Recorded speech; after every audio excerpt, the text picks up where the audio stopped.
Hey, so another short video this week. Not any real edits. I'm working on a big video for the near future, but it's really big and super complicated. And in the meantime, the N64 emulator on Switch is updated again, and I thought I'd give my 2 cents on the service.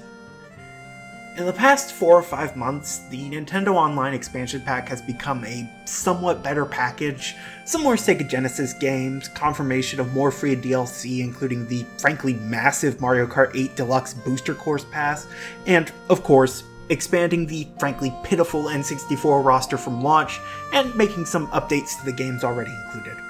And I want to talk about those updates, and the expansions, and how they're okay in some respects, lackluster in others, and most of all, the problems that Nintendo is probably never going to fix. So, new games. Not too long after I made my video about the expansion pack, Nintendo put out a trailer for Paper Mario 64 coming to the service. Definitely cool, but we already knew it was coming, and as I said in the comments of the trailer, it kinda stinks that we're getting only one game at a time. Sure, the Switch emulators have always had a problem with drip-feeding content. Hell, Nintendo's had the problem since the Wii's Virtual Console.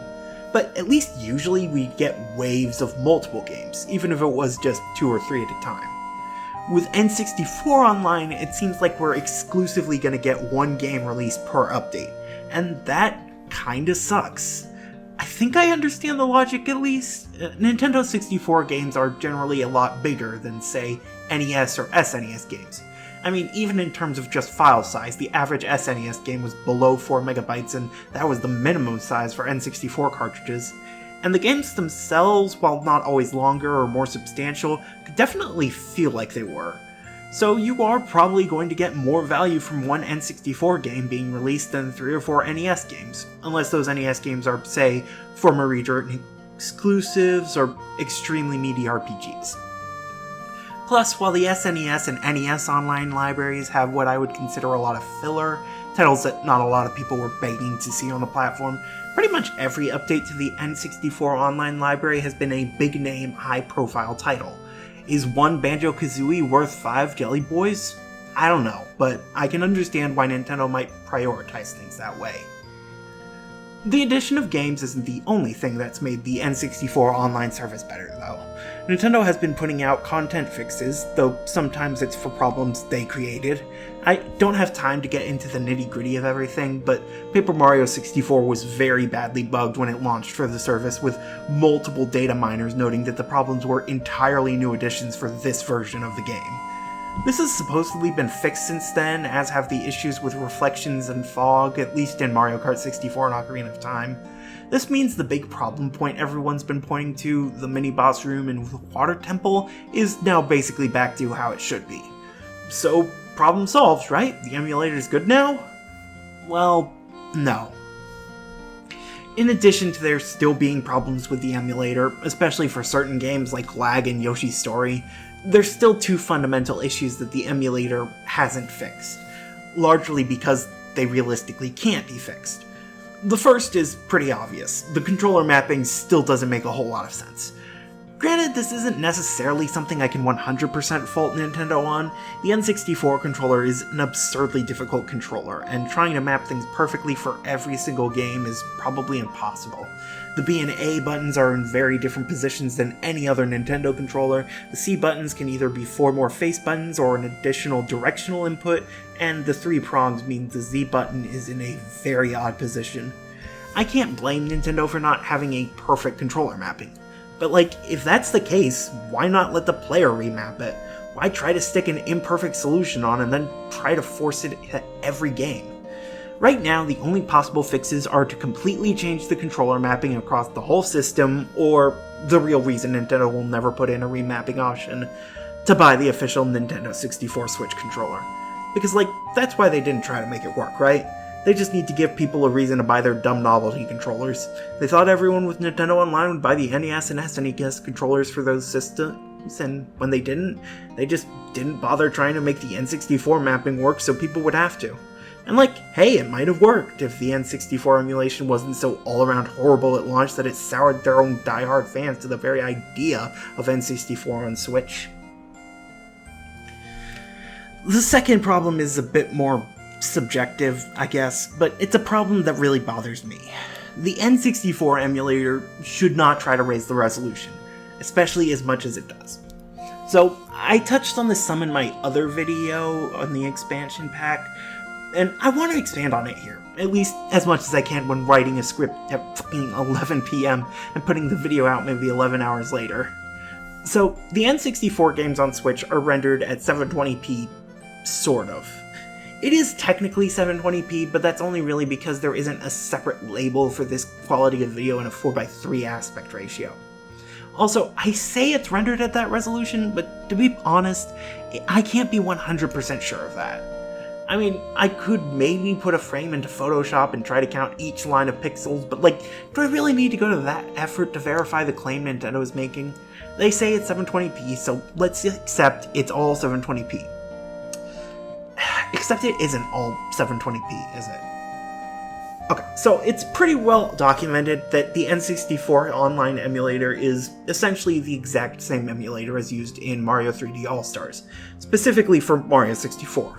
Now, I'm not 100% sure about that, at least if it is, the Mario 64 ROM they used is drastically different from the 3D All-Stars one, and not just in glitch removal and updated textures. But the important part is that both emulators upscale the graphics to this 720p resolution. Now this sounds good, it sounds like the games are going to be cleaner and crisper than ever before, but there are two major problems with the upscaling.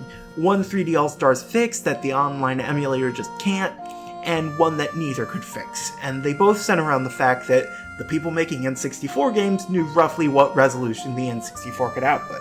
The obvious one that 3D All-Stars fixed was the issue of textures and sprites.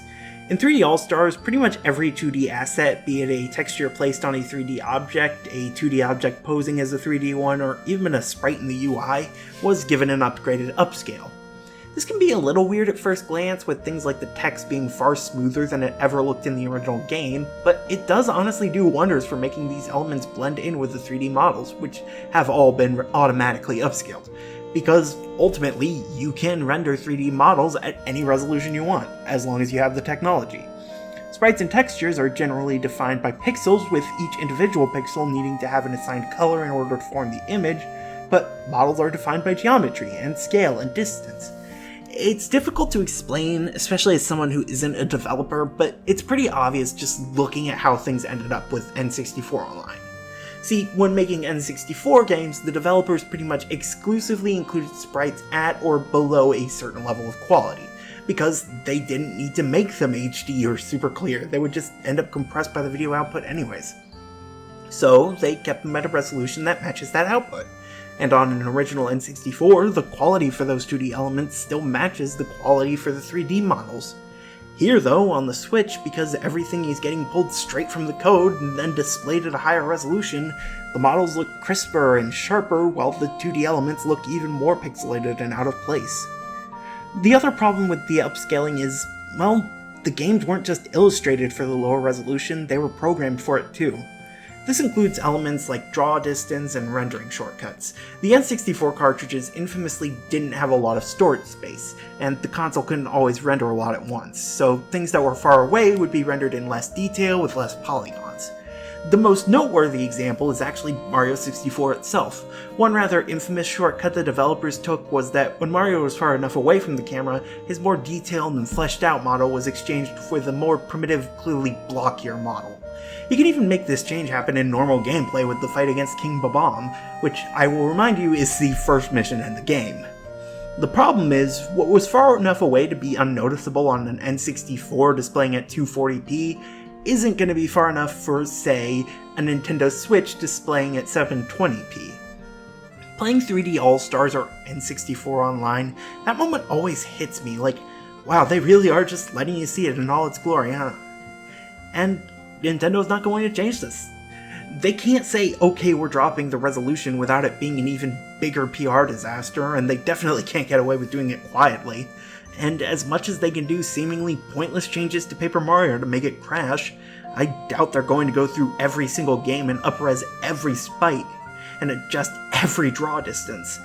No, it's always going to look like this, and no matter how much they fix the other issues the emulator has, it's never going to look good.